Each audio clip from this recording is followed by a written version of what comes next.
colleagues, we continue our working day in the Ukrainian Crisis Media Center, and our next topic is presentation of the UN High Commissioner for Human Rights report, responsibility for killings on Ukraine from January 2014 to May 2016. We have Ms. Fiona Frazer, head of the United Nations Human Rights Monitoring Mission in Ukraine. Ms. Frazer, the floor is yours.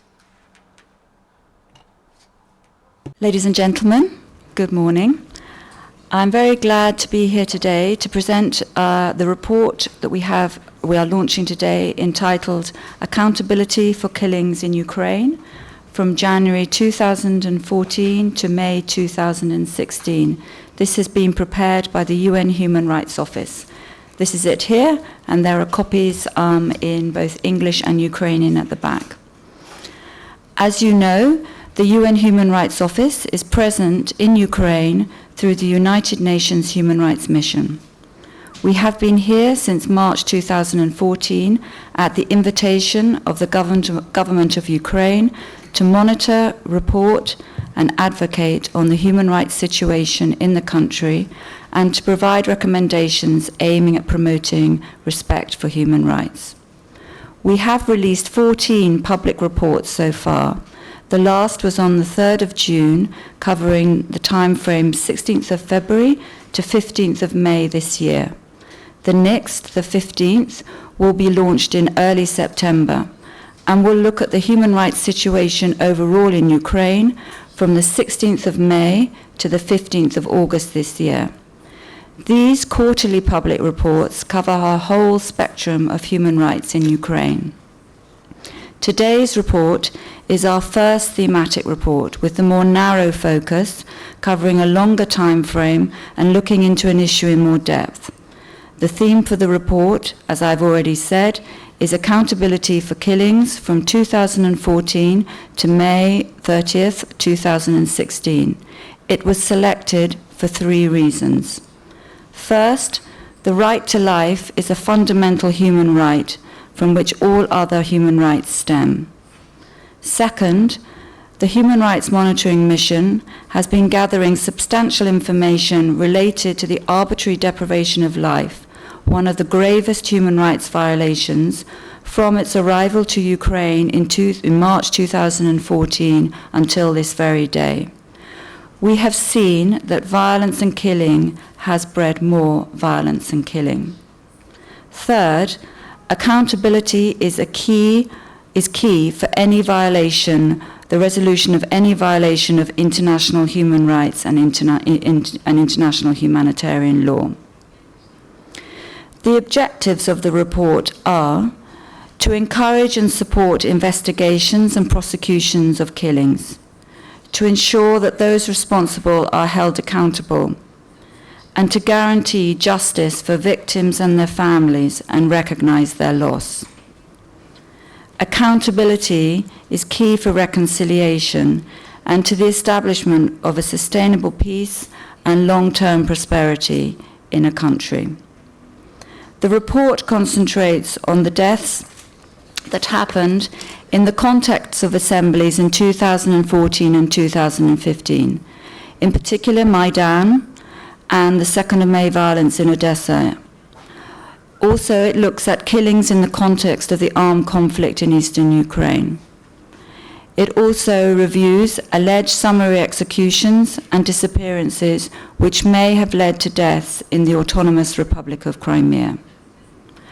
While describing cases related to killings in the context of the armed conflict, we refer to those deaths resulting from the conduct of hostilities, in particular where civilians are killed as a result of shelling of residential areas. These account for the majority of civilian deaths during the armed conflict.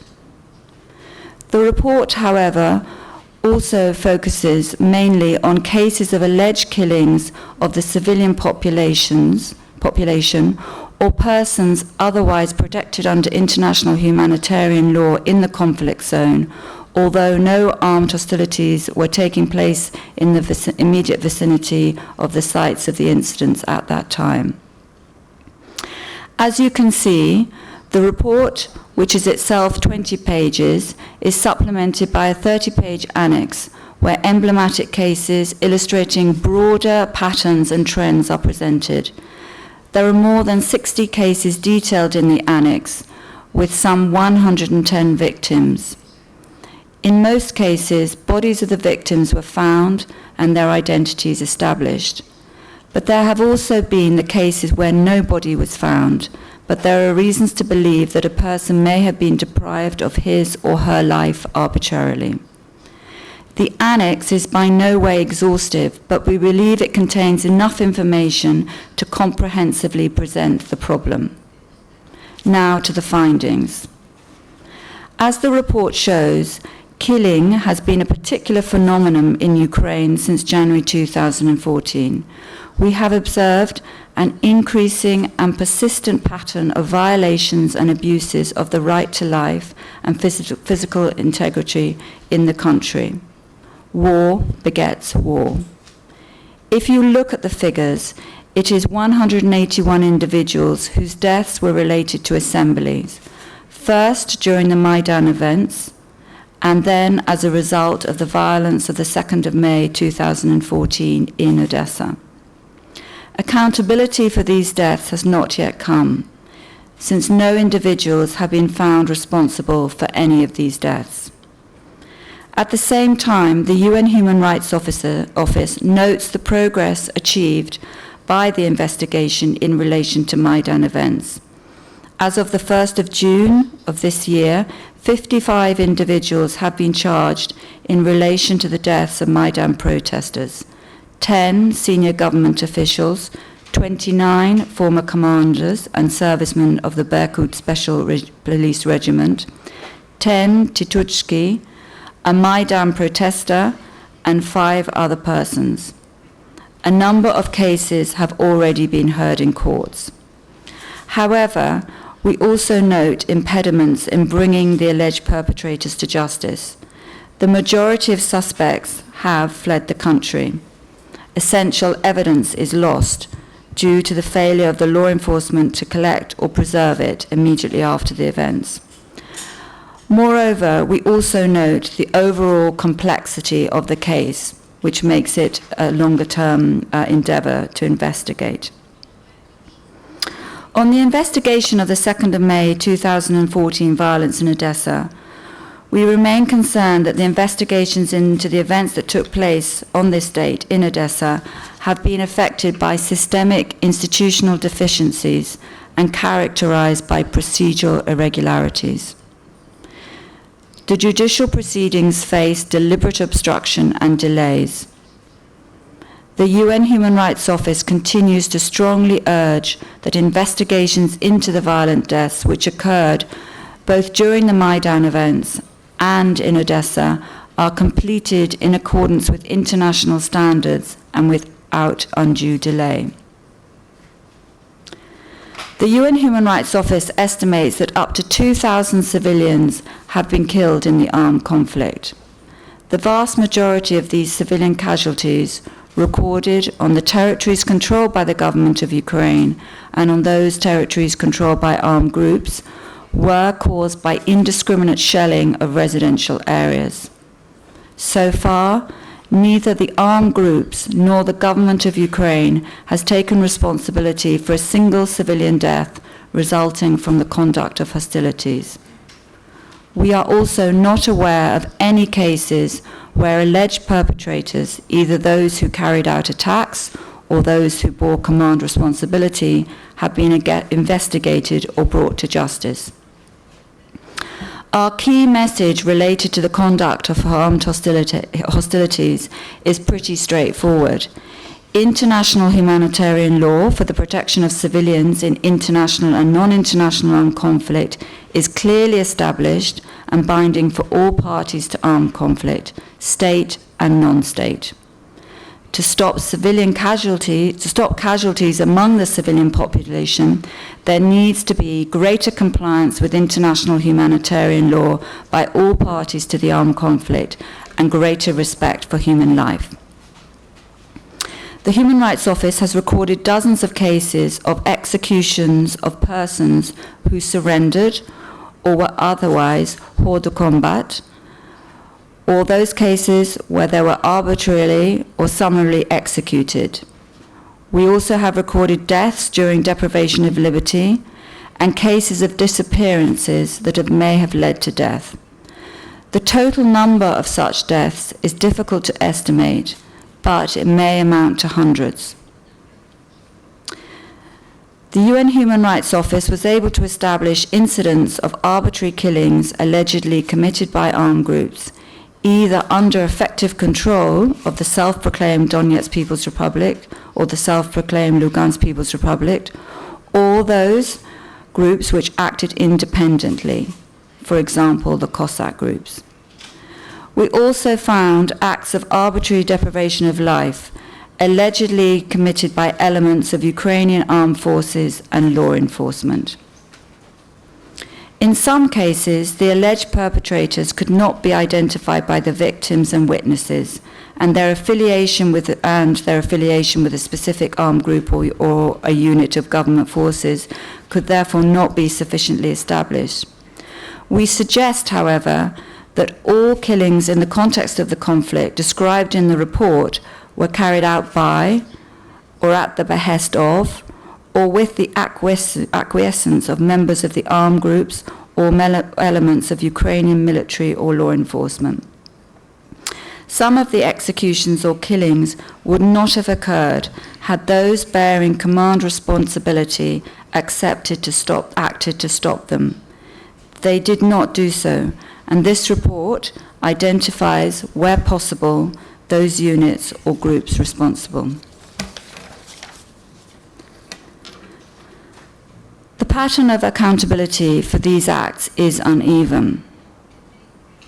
The UN Human Rights Office welcomes the efforts of the government of Ukraine to investigate some incidents and notes that a number of perpetrators have been brought to justice. At the same time, we're concerned that in many cases, investigations and prosecution have been protracted, often reportedly due to the lack of evidence. We have also observed an apparent lack of motivation to investigate some cases and a formalistic approach in the work of investigative bodies, especially when it concerns acts allegedly committed by Ukrainian forces. Cover-up and political bias are not uncommon, especially when alleged perpetrators belong to the military and law enforcement. As a result, some perpetrators continue to enjoy impunity.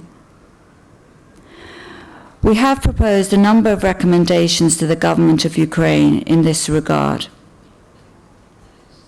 First, to improve the collection of forensic and preservation of other material evidence. Second, to systematically interview people who were deprived of their liberty by the armed groups. Third, to strengthen internal and prosecutorial oversight of military and law enforcement bodies in the conflict zone. And fourth, to allocate necessary human and technical resources to the investigation and prosecution of killings. We also found that parallel law enforcement entities set up in the self-proclaimed Donetsk People's Republic and the self-proclaimed Lugansk People's Republic have reportedly investigated some selected killings, focusing mainly on acts committed by armed groups which have been disbanded or otherwise reorganized for their alleged lack of discipline or loyalty. These entities do not, though, have any legal status under Ukrainian law.